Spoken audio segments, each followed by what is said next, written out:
tegemisel aitas mind minu vanem õde Karmen. Käisime ka taaskasutuses koos kangast ostmas.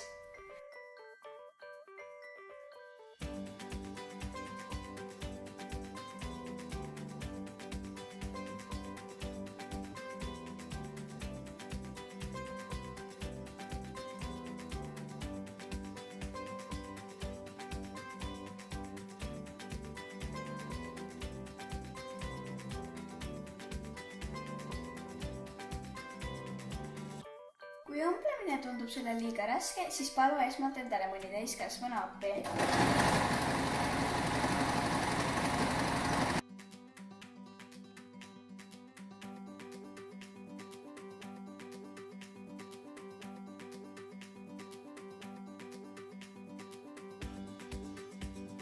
Eriti hea on just pühapäeva hommikuti pannkooke teha.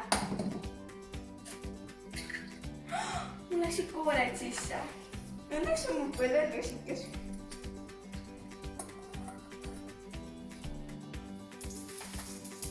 Kokata on väga lõbus, kui sul on enda tehtud käsitöö nutikas põlv.